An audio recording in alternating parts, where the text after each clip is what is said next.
Know Thyself is dedicated to the exploration of the most rewarding task an individual can ever embark on, the journey to find oneself. Our intention is to investigate the universal principles that have equipped our species to seek the treasure of all treasures, self-knowledge. With your host, Daniel Powinski and Eduardo Manteca, this is the Know Thyself podcast. Good. Cool, man. Welcome back. Hey. To the Know Thyself podcast. I'm Eduardo. I'm here with Daniel. Hello. Yeah, so good to see you again. So good to see you. After a week, man. A very unique week. First of all, as you may or may not know, we took a week off last week. Unknowing to us. Yes.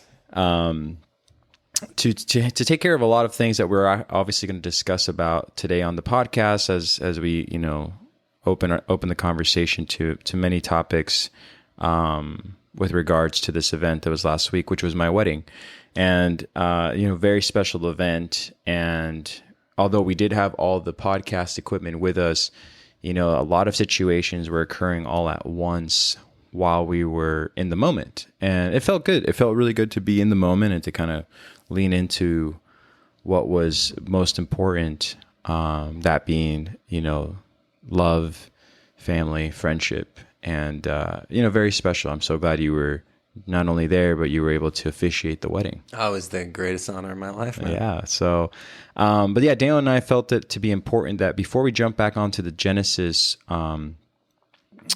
train or the Genesis series, we would sort of circumvent back to the idea of Adam and Eve, but also go into the week before the marriage. We were talking about the light body. So a lot of these things can kind of all be intertwined to, I believe, the last experiences we had, before coming back. Yeah. And so, I have a few things to talk about in regards to the meaning of marriage.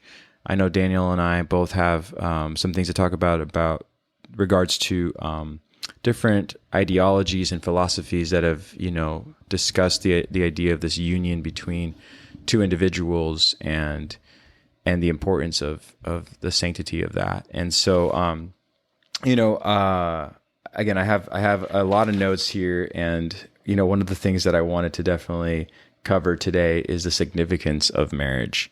I did have an experience about, a few months ago where I was sitting across from two very dear friends of mine, two different friends, and I asked them that question, what the meaning of marriage was to them, as they were asking me the same.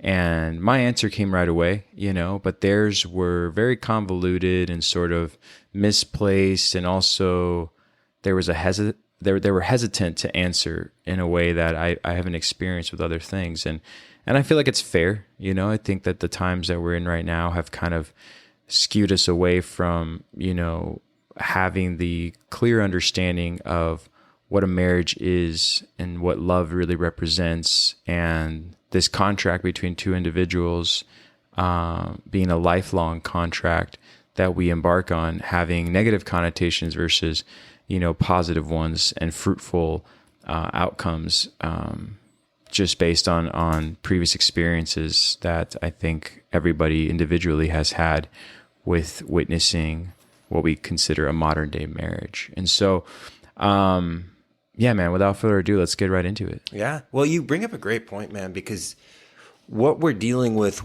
marriage at this point is why it has this negative feeling within us, or not so much within us, but kind of like a hesitation from kind of our generation, that we kind of see like, what is this? It's the same thing with the theory of evolution. So like with the theory of evolution and with marriage, they've isolated to only the materialistic aspects. Right. So marriage is now just seen as a coming together of finances, a sharing of a household. But there's really, again, I can't say this for sure, but kind of like the marriage we get presented on TV, the spiritual aspects of how you actually almost work as like a magnet together to attract more spiritual experiences, because now you have another energy that you've connected with.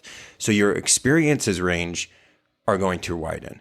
And so your consciousness will widen. So it's really like an incubator for self-creation and self-development, because through the ancient times, you couldn't attract your soulmate without completing yourself first. Right. So it's that aspect of completing yourself, and then you can actually magnetically pull into your soulmate. And then that magnetic pull is going to work as kind of that incubator for more further spiritual growth. So we don't really see that. We see marriage as this materialistic thing, and we cut it off from its source. Same thing with evolution. Like that idea goes so deep back in esoteric understanding. Darwinian evolution is just the materialistic cutout of that. Right. It isolates the mental aspects of evolution and the spiritual aspects, and it just looks at, it's survival of the fittest, it's dog eat dog, or it's mutations, right? Which are things that happen in evolution, but you're not seeing the causal factor, that spiritual factor that underlies it. So that's exactly what we're seeing with this loss in the sanctity of marriage and this misunderstanding of what marriage is. Because I think where we find ourselves, and we've spoke about this before, we've talked about this progression of time, right? And where we're moving through time and where we are in time. And we talk about that Kali Yuga.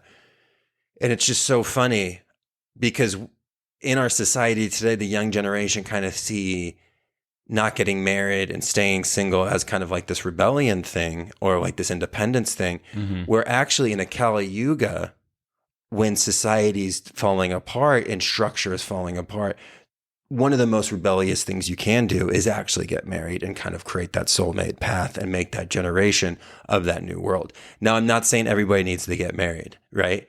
Like you're talking to like the gypsy right here, that it might might not ever kind of come into that category. And I can't be upset about that, right? And anybody can't be upset about that. Like marriage is just something that might happen, but to push away of it as like, because you only see the materialistic side of it, right? You're missing the fruit of the tree. You know what I mean? And you're like chewing on bark and you're like, why isn't this any good? And it's like, well, you're just dealing with the materialistic aspect. Same thing with education. Same thing with science. Like when you just break something down to the material aspect, you're dealing with lead. So you're only going to kind of get lead.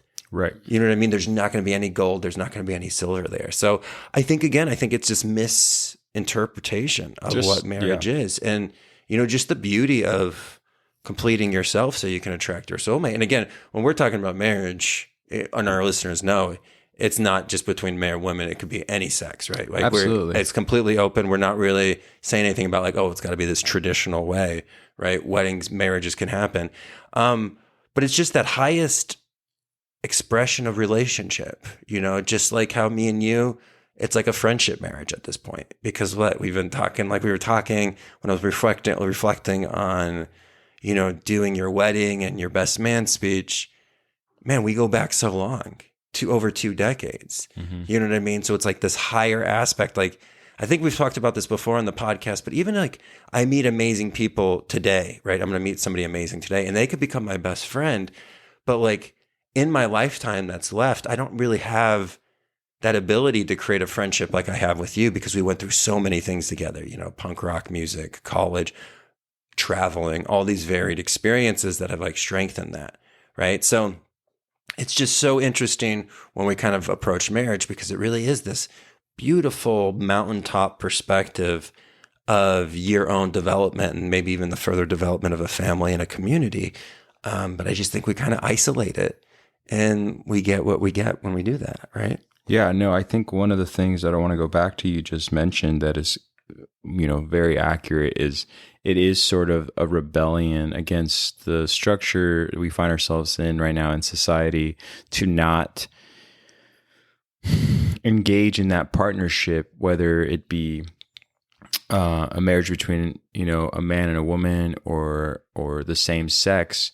Actually, let me stop there. I think that the marriage between same sex has actually taken that sanctity that we're talking about right now and has ran with it for the almost revitalized. Yeah, revitalized it. Yeah, That's exactly. That's a great way to look at it. They are the ones, and not to single anybody out, but it's just what I've witnessed, and it's my opinion that have brought that sanctity back, that revitalization of the truth that follows with it. Because one of the things that happened during the marriage is it was out on the lawn in front of an ocean.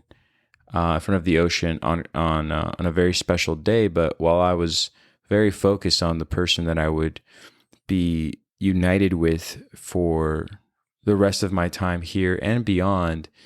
You know, she being the only thing that mattered to me sort of allowed me to be focused enough to not realize who was around us. And when we were wedded and, you know, we were declared as husband and wife, the whole audience that was surrounding us, it was not in the wedding, were just erupted with joy. And that being people on the beach, people from a hotel nearby, people just on their own vacation.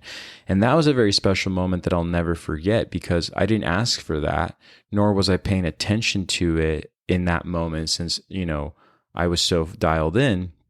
But what gave me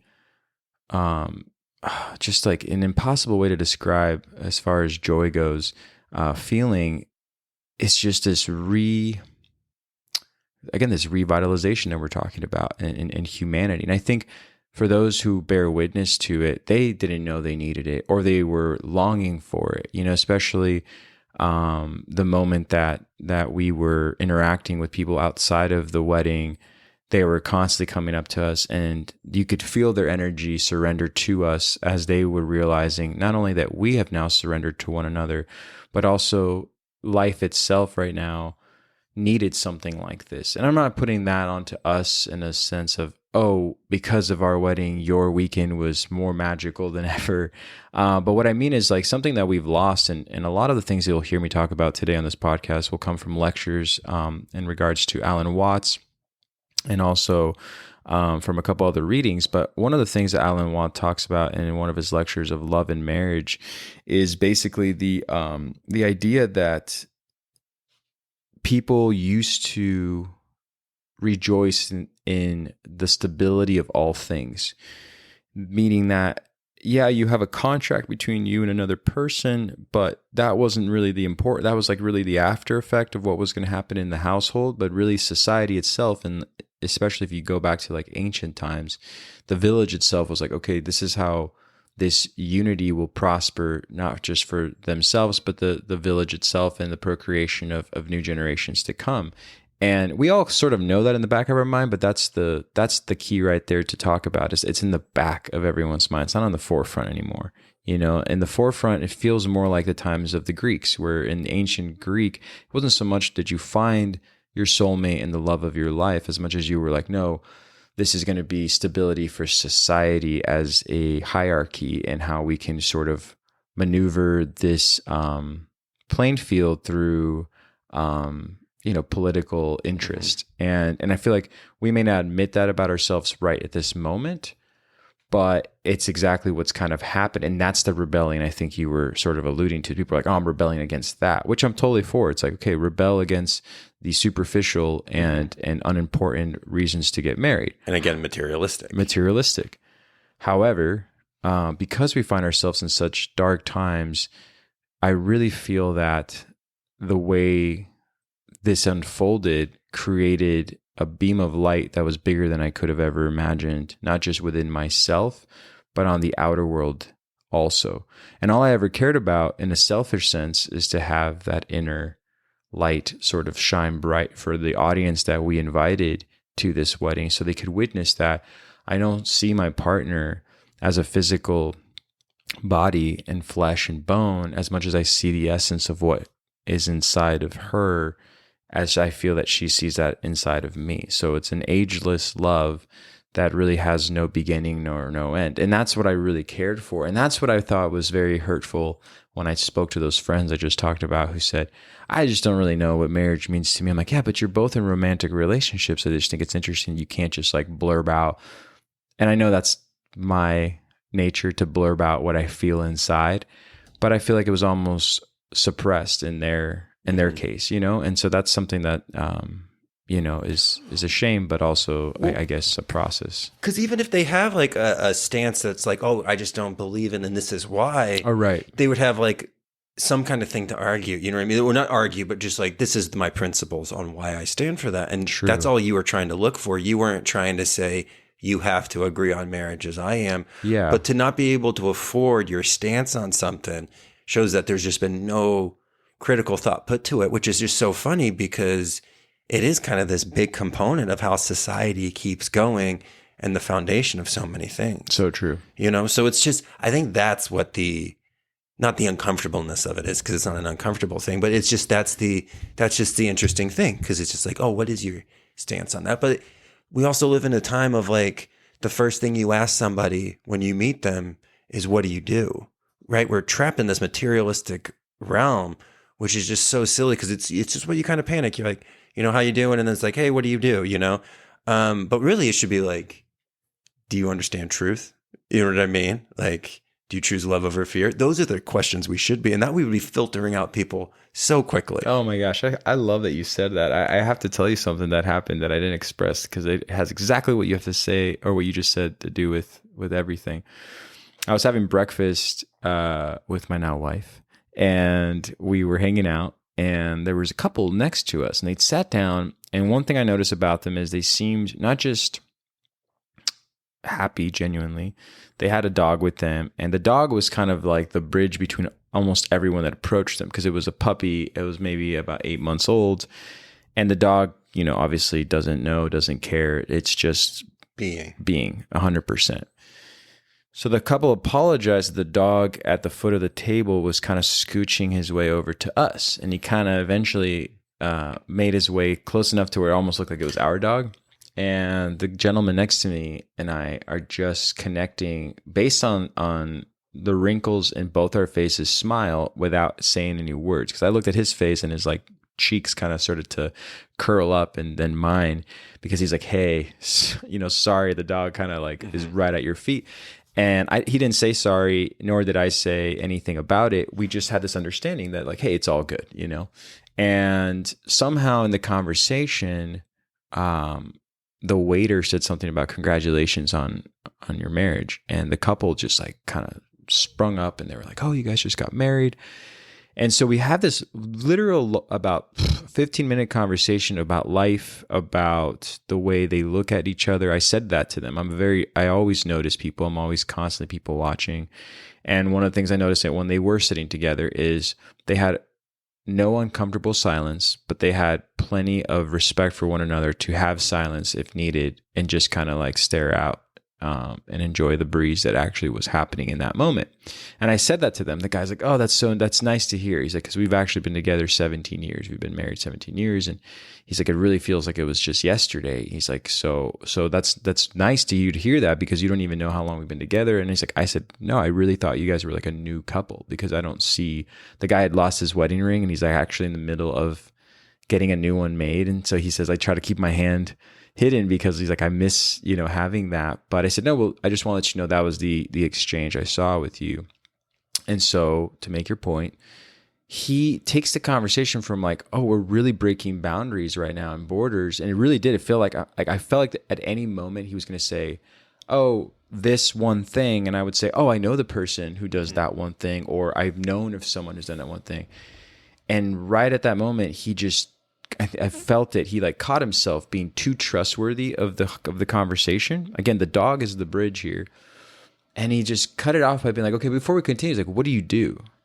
And it was such a letdown, because it's not that I'm, you know, I work in a industry that I don't want to tell people what I do. It's not like I'm a male stripper. And I'm like, well, the thing is, but yeah, even then, you know, it's like, what does it matter? Right. But so I told them, you know, the various things that I do. And then she told them what we did. And it just sort of dwindled down to very basics, because he realized like, oh, you guys are this age, we're this age. So I kind of have you boxed in and categorized. And somewhere in between that, the check came, and it was time for us to leave. And it felt like an unfulfilled conversation and a meeting between the two of us. And not just because he asked, what do you do? But definitely changed the rhythm of what we were doing. So that was my point to that story of what you just said is a perfect example of what people do in order to like try to throw you into a camp of, hey, can I connect with you truly, even though we were already connecting? Right. Does that make sense? Yeah. No, absolutely. Absolutely. It's just such a thing. And again, it was Mark Passio who actually did that as a experiment. He would just randomly go up to people and was kind of like made that look, and it was just like, it was like almost like 98 for 100. The first question that came up after that was like, what do you do?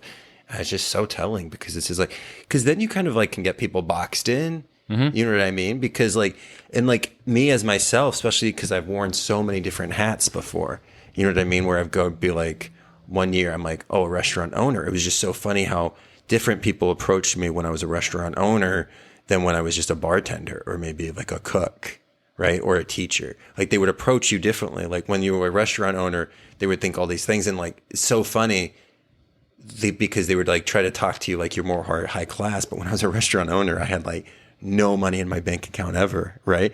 Compared to like bartending, where I was like, had so much cash in my pocket, just like willing to burn. Right. It was just so funny how people approached you differently. You know, like even though I'm the same person that you've had this conversation with, they would approach you differently, whether I was a teacher, whether I was this, or all the other various jobs that I've done. That's it's just crazy. so funny how you get like approached a little bit differently. And again, I think our generation's better at seeing through that. And not perceiving that as like a core value of who you are. But I think for our parents' generation, it's a little hard, you know, like. Oh, absolutely. I have to tell. So one thing I have to say is I've always been your unsolicited defendant, because, and what I mean by that, it's kind of like, say you say something in regards to the wealth of information you have about wine, and why you have this wealth of information has to do with being a restaurant owner of 2 different restaurants, right? But because you don't have that title anymore, and you make the claim, and it comes out of your voice so smooth and clear, immediately, if someone doesn't know you, they turn to me and go, what does he do? And I have to just like have an elevator pitch where I'm like, this is what he did, this is what he's not doing, but this is why he knows it. What? You know, I get really defensive because now they want to do that. They're like, I thought he was a teacher. Why would he know so much about wine? And I'm just like, oh my gosh. Okay. So, but I've done that more than once around you, where you might be over here and then you might say something about like pizza sauce and why the San Marzanos versus like the Roma, or, you know, how do you do this with the tomatoes? And I'm like, they're like, well, how does he know that? And I'm just like, you want to fight? You know, I'm just like, you think he's lying? But, you know, but it's because, yeah, that generation wants to kind of sort of have an anchor to your reasoning or your confidence and what it's based in. You know what I mean? So, but yeah, you know, and I think it's like, where did we kind of get off? But it's just that, again, it's that tying so much stuff to the materialistic, right? You know, and to kind of pull it back together with the wedding and stuff, and just, yeah, your wedding was anything but materialistic. And it was just so funny that the materialist stuff, because if anybody knows, Eddie's wedding was originally going to be in Tahoe, and then it got changed to the last second to San Diego. And there was just all these kind of materialistic Saturn restrictions that were kind of getting thrown at us. Yep. And it was just so funny because like your wedding and that actual 4 hours that we were doing, the whole, from the wedding to the eating to the dancing, like Saturn was not even there. The material wasn't even there. Like it was mental, because you, like you were saying, like I was your only, like for the couple days before, I was like the only representation of your friend there, because so many people couldn't make it. And then obviously John and Corey showed up on the day of the wedding, and was great because it kind of filled it out. But like the connection was, because it was such a small knit wedding, like you were saying, we were all just one unit. You know, it was myself, it was your mother, your brother, his wife, and then the Whites. But it was just like one unit. You know, like it wasn't when you were sitting down at table, you weren't like, oh, do I have to sit here? You just grabbed the open seat, right? So like the mental was already there. Right. And it was just like so there, like you were just connected with everybody mentally. But then above all was like how just those finer substances of the spiritual were just like raining down on a constant situation from that 6 to 10. And it was just like, it didn't matter how much resistance and how much the materialistic tried to divert us away from that. Right. Like in that moment, it was like some of the closest I think I've ever felt to like God or creation. Right.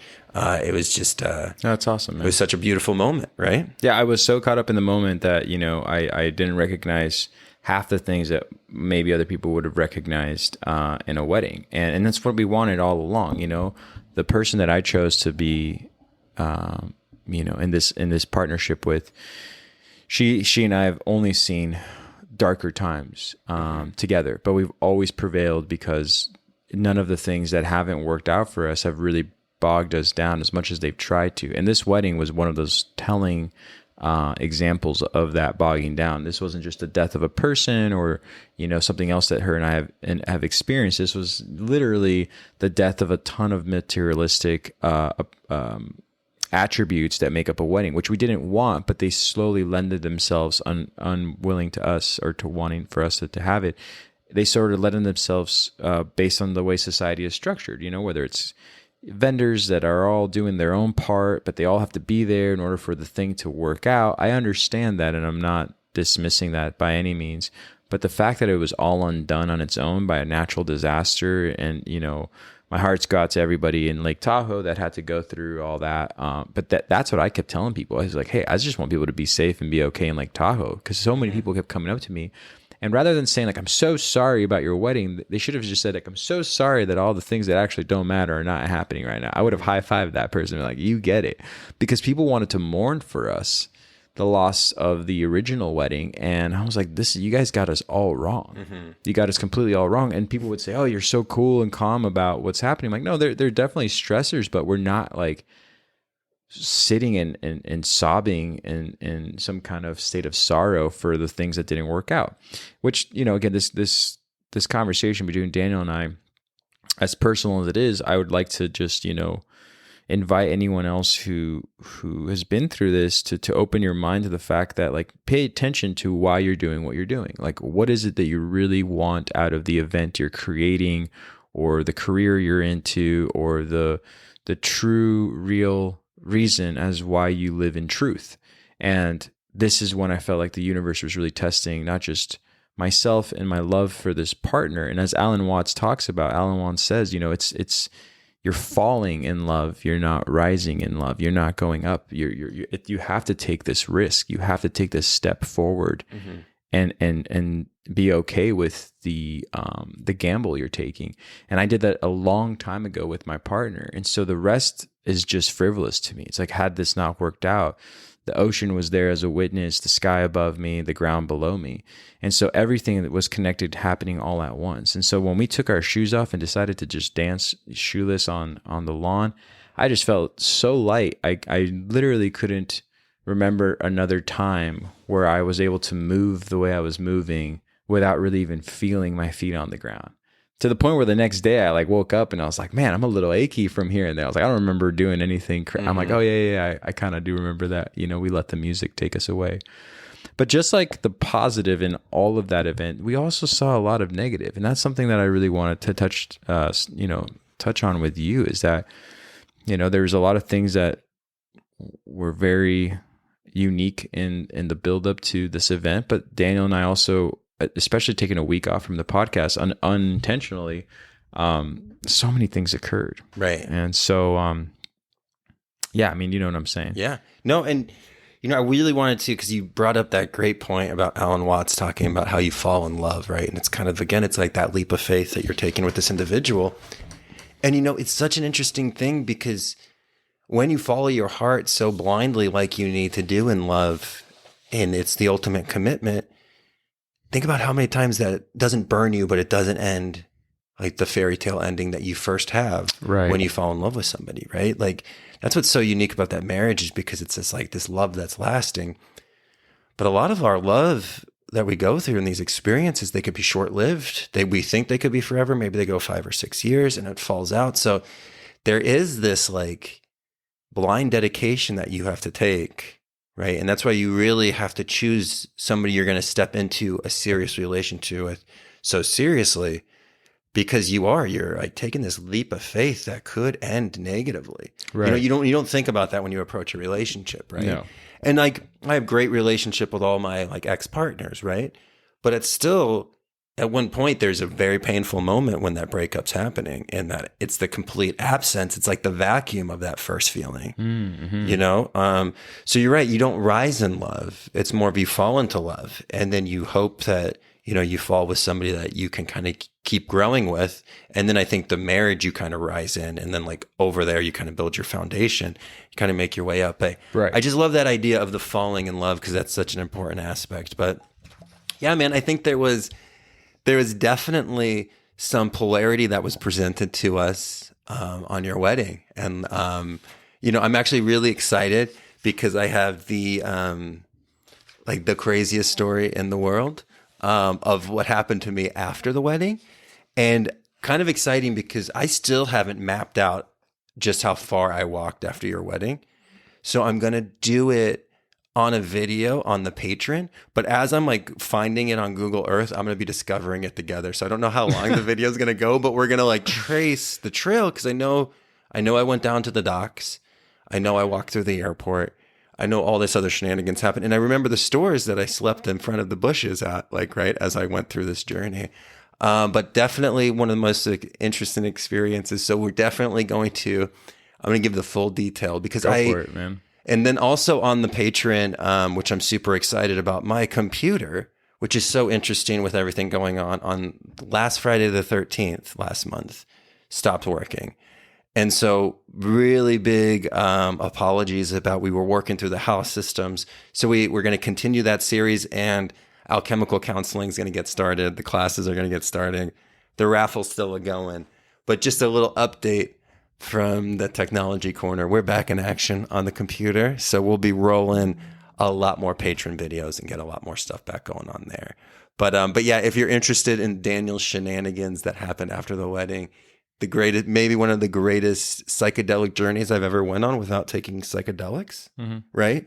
And I think the lessons from that journey, I don't think I'm ever going to completely unfold and understand in my lifetime. Right. It was so like impactful, and just the lessons that are coming up from it today and my perspective and how much my perspective has changed on all aspects of my life. And just going from the aspect of being the closest to that God in creation that we talked about at your wedding, and then within 8 hours being like the furthest away and cold and lost you've ever been. It's a very interesting polarity to kind of put together. And it comes down to our choices and, how we approach life. And as crazy as that night is afterwards, that I can't wait to tell the story of, that we'll kind of create on the Patreon, I wouldn't have changed it for the world. Yeah. You know what I mean? Because I needed it, and it was really important. But it was the light that pushed me through was that wedding, man. The wedding, and obviously like this podcast and everything that's created on it, right? But yeah, it's always interesting when you get to see two sides of the coin in within the same waking sphere. You know what I mean? Like it's interesting when you see it in one collected day, which is kind of interesting. Not so much like, oh, today was like this, and then the next day was the opposite. When you see it all in the same waking cycle, it's just such an exclamation point on your destiny that you have to pay attention to, because it all happened for a reason. Like every aspect of it, from me making the wrong turns, from me, like just from everything, for even the clothes that I was wearing, and for even like my pocket watch not working the entire time. And I think it was broken, and then it starts working when I get back to Phoenix. Like it was just like a Twilight Zone. It was so interesting. Yeah. It was such an interesting experience. So definitely check it out on the Patreon. And if you're just curious, I'll just tell you the story. Just send it to me on Instagram. I'll send you the message I'll just send you the video if you're not on our Patreon and you're like, I want to know the shenanigans you got into. I'll be like, sit right here. I'll tell a tale. So, but that's how life happens, right? And it's kind of a little bit of a rodeo sometimes, but you got to hold on. Yeah, no, yeah. I think you have a healthy attitude, which is why I think it was important to have this conversation for all our listeners who pay, close attention to everything we put out on every episode. I mean, Daniel and I put our full heart and dedication into it. We don't just wing it. We really do have these discussions for, over the course of 7 days for every time that he leaves, and goes his separate way and I go my separate way.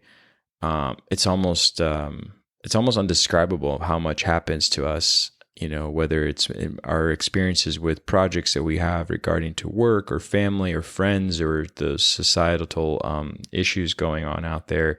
And it really molds and shapes a lot of the things we say. And actually, one thing that I've been promising that I haven't done yet is on the Patreon account, I'm putting a video up of 4 of the books that I've been using through at least the last 8 months of the podcast. And one of the things that people need to know about this is I'm not going to tell you exactly where everything is in these books. It's just my way of letting those listeners, especially if you're a new listener, know that, the absence of what I feel inside sometimes needs to be replenished by those who came before me and actually had a defining way of describing what that absence might be or why I even feel that absence. And again, back to this podcast being so revealing or this episode being so revealing about what happened last week, we felt it to be important because if we're going to talk about all these experiences and all this mysticism, or the lectures that we quote from in regards to mysticism and ancient occulted history, it's important to know that we are still living beings going through this journey just like you. And there are some amazing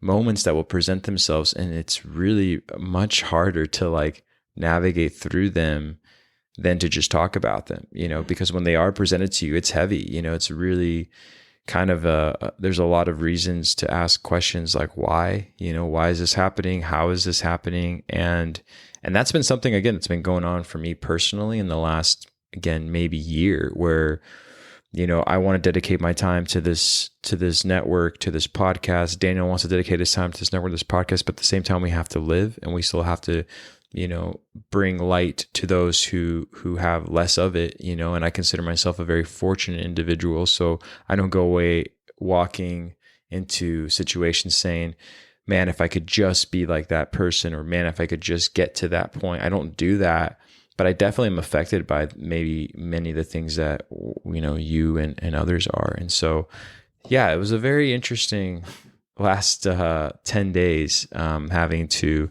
really, pay close attention, and again, if it wasn't for these lectures, these readings, and again, most of these books, back to even the raffle, most of these books that Daniel and I have used to help us formulate an opinion, a lot of it's been Daniel helping me out too. If I ask him a sincere question and say, hey man, I've been looking into this idea of Carl Jung. I mean, even with marriage, right? Like I was just looking into Carl Jung's perspective on marriage. I end up jumping into other lectures that sort of give me exactly what I need to know in regards to making a formulated opinion. And so back to this, the whole reason between this light and darkness, you can listen to the polarity episode that we did in the first season, but here we find ourselves again, right, presented with this, Yeah, absolutely. Yeah. And that's just one of those aspects of, when you think you've conquered something and you make those statements, even in your mind mentally, that's when you're going to be kind of brought a new example of that same lesson, but it's coming from a higher perspective. Right. And then that's what gets you the true shield. And that's what really gets you the marks of honor that we put on our military people, the badges. That's you coming around when those cycles come back around. They're going to camouflage themselves in a different way. They're going to come from a different direction, but it's that same essence that's trying to see, did you really learn your lesson? Right. Because again, we can stand on the shoulders of giants and read these amazing books, right? We are so blessed for the amount of information that is presented to us.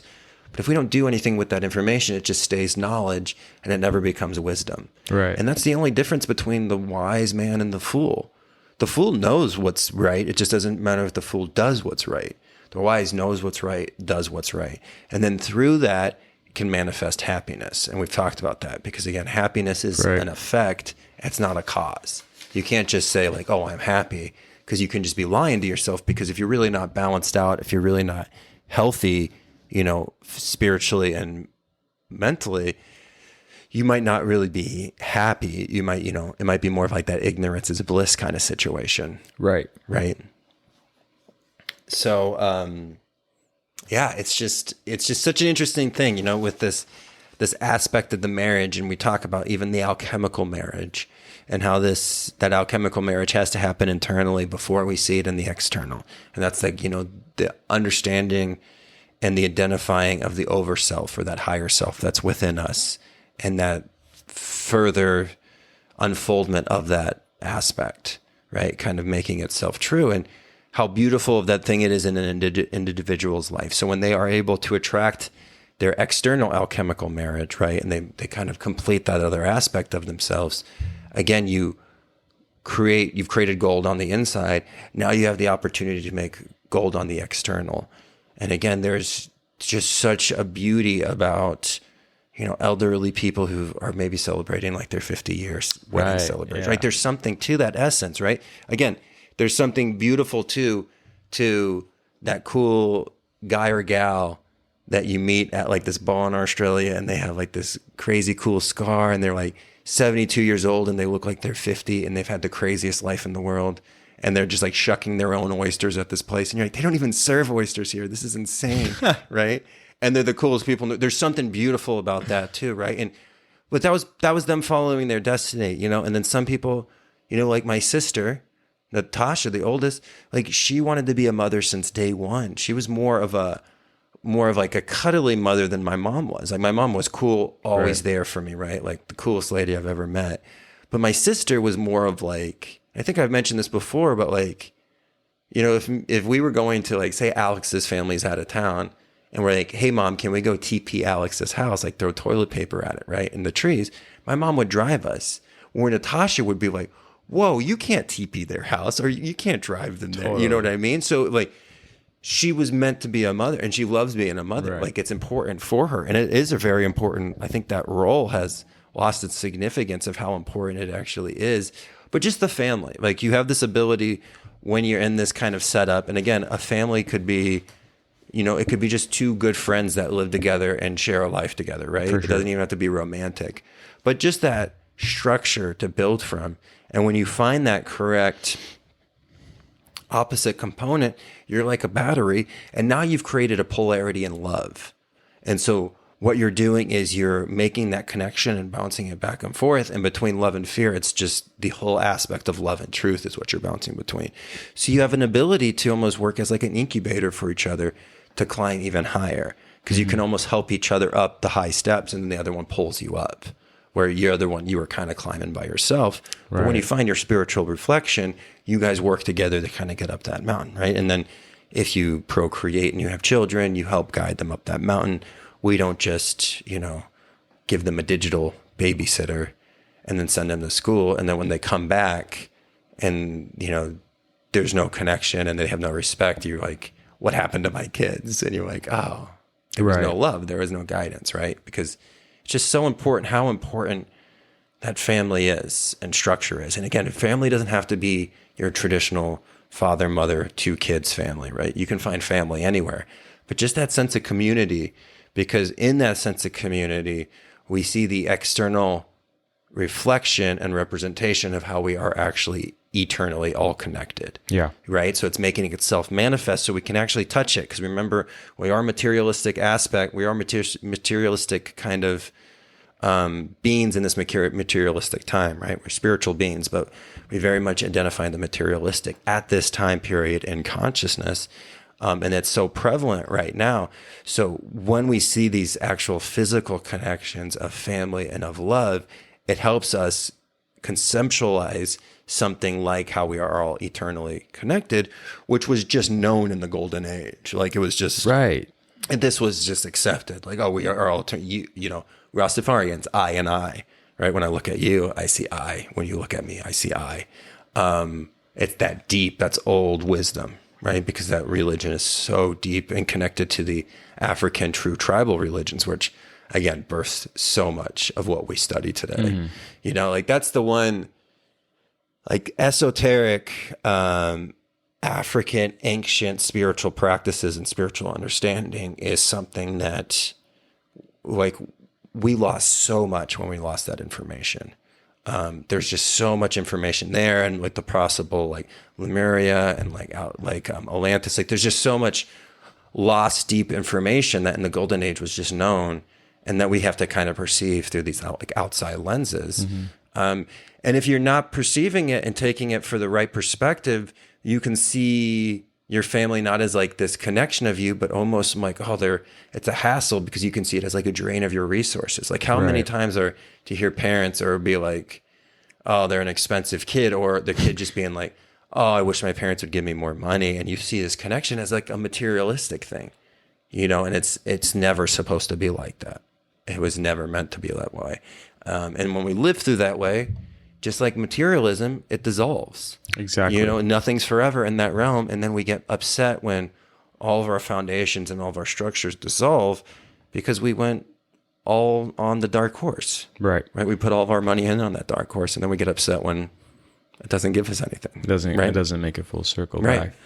I do like that you're talking about the African traditions and the mysteries in African history. And I think that's something that we'll be discussing a lot of in season 3 with Babylonian history. And I think that we're ready for it too, as far as, our listeners and everything we've evolved into. But I think you make a great point about what you said. I mean, back to real quick to Alan Watts, there's a lecture he has on happiness, and he really just talks about describing, the difference between what is happening in the outer and what's happening in the inner. And what you're saying with family is an exact thing with an exchange of having that understanding from the first day with your partner, and then as you procreate or adopt into new families or have new families, that should be the foundation that carries you through all of it. Because I used to think to myself, okay, if I'm ever going to be a father of any children, who do I need to look to, for example?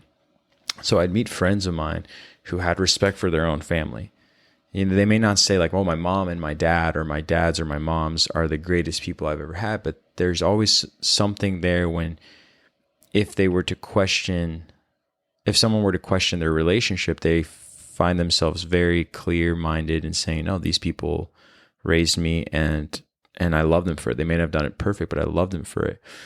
And that was the fine line. That was in between the lines, I should say, that I was looking for. I'm like, well, how do I do that? And then I realized, like, no, you just like, and having an understanding of what your inner purpose is versus like trying to appeal to the outer exterior of society's standards.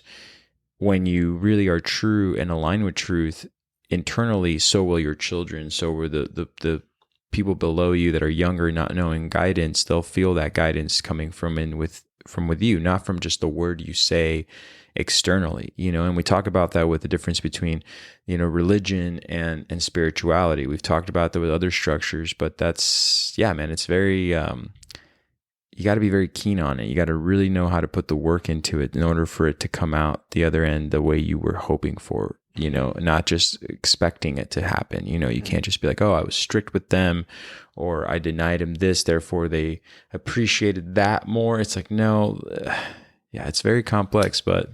Well, again, it comes down to principles, right? Like if you base everything in principles and there's a foundation, so even if they don't understand the foundation, but you set one up that maybe through maturity, they'll understand and perceive correctly.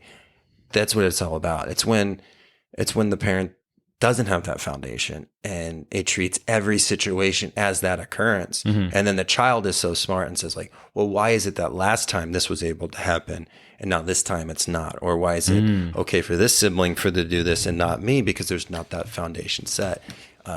It just shows how important foundation is in everything. And that's the same thing with, the marriage, how important the foundation of communication is going to be, right? How important that's going to be. So there's these pillars in society, and there's these pillars in life that we have to approach and understand and always be refortifying to make sure they're as strong as a structure as we need, because it's these principles that you fall on in those moments of, getting locked out of your hotel room, right? And not being able to and walking around all night or something like that. Or, losing a loved one, something much more serious than that, losing a loved one, losing a pet, or just losing anything, right? And when we have to kind of deal with the finite aspect of this life, it's really hard, but it's those principles that we fortify and that we establish through this learning and through our experiences. That is the light through the storm. Right. You know what I mean? And that's what's going to create that structure. So even though the light might feel like it's diminished in that moment, we know that it will be relit if we stand true to these principles. And these are what are going to guide us beyond this life. So it's really important that we strengthen them and get accustomed to them. Absolutely. Right? Well said, man. Well said. So I know that we kind of covered a lot that was sort of, personal for both of us, but I do want to get back onto the idea of where we're going to go with the next few episodes in regards to Genesis. Great. And so, I know where we left off last with, the idea of Adam and Eve and what had occurred between the story that is presented in Genesis. And we were going to go into, the story of Abraham soon after, right? But then also, go ahead. You were going to say something? Yeah, we're going to be getting into Cain and Abel. So we'll be kind of working into there. So that's going to be great because we're kind of talking about marriage of the Adam and Eve, what we know that spiritually actually represents. But now we're gonna kind of see the offspring and the creation of everything afterwards. So yeah, it's going to be really cool because we'll be getting into Abraham. We're just going to be really, again, going down that journey.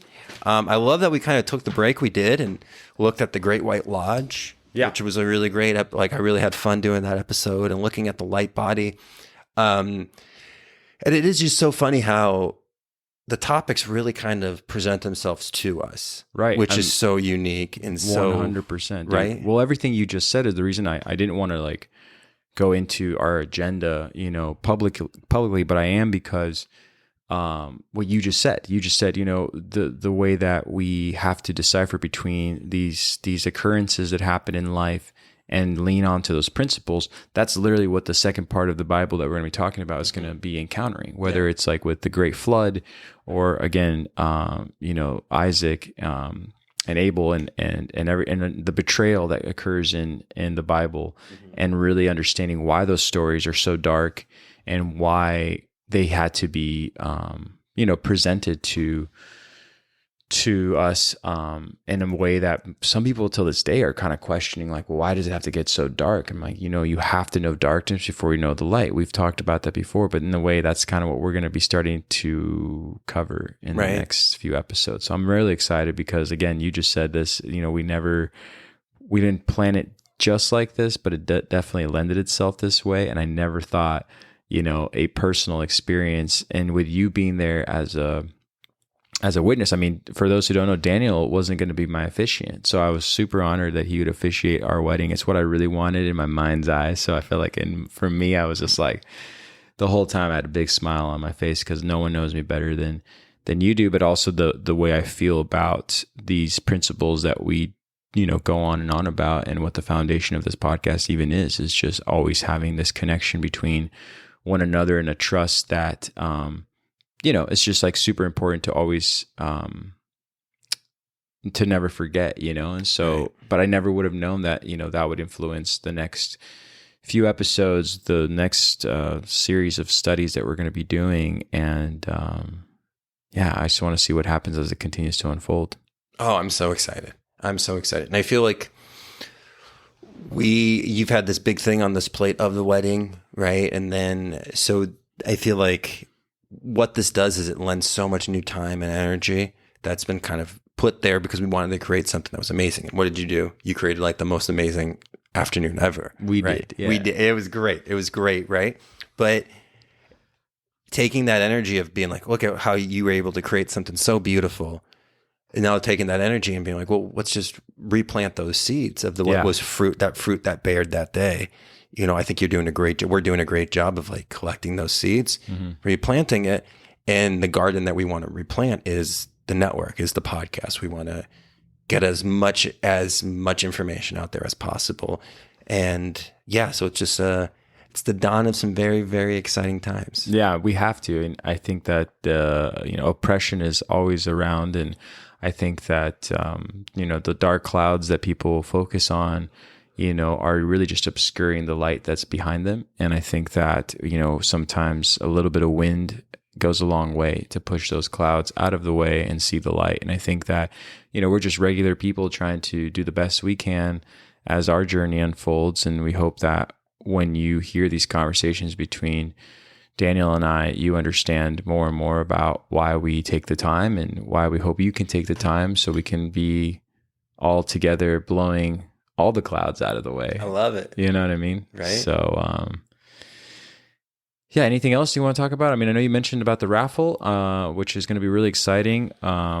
we're still working on that right now as a nonprofit, but Yeah, I guess that's illegal. I guess you just can't raffle off all your things, right. and sell tickets for it. And I'm like, why? They're like, I collected these rocks. You know what I mean? These are my books, right? But I guess there's this thing called the legal system, and they weren't too hot on that idea. But we are going to become the Know Thyself podcast, like a nonprofit, and so I think that'll be really important for the organization moving forward anyways. You know Absolutely. what I mean? So super excited.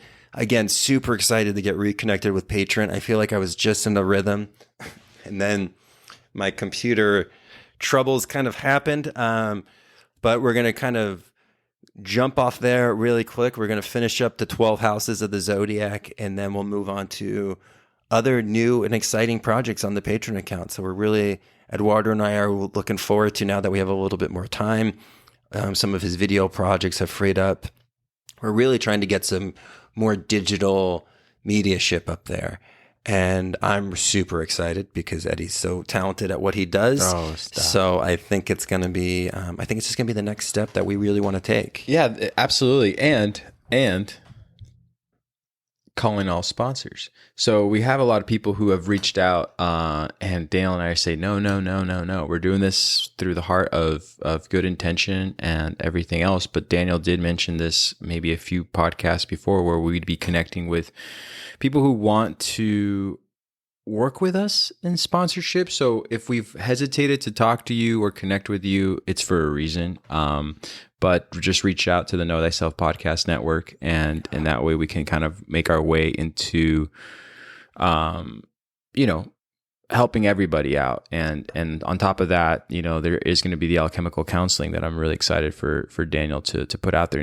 Patreon members will ask us questions, and we don't want to be vague.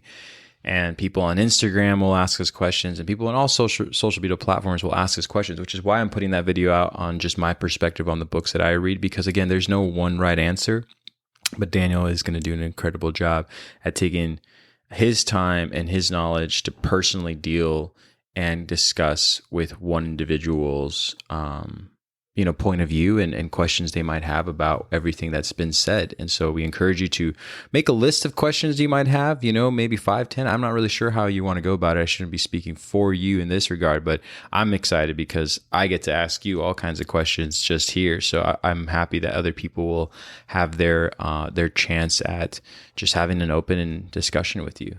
Yeah, no, it's going to be the best, man. And we'll actually be, that's what the first consultation will be, but then we'll be working through the steps together, right? So then you'll be going through calcination, we'll go through dissolution. And again, it's all on your own time frame.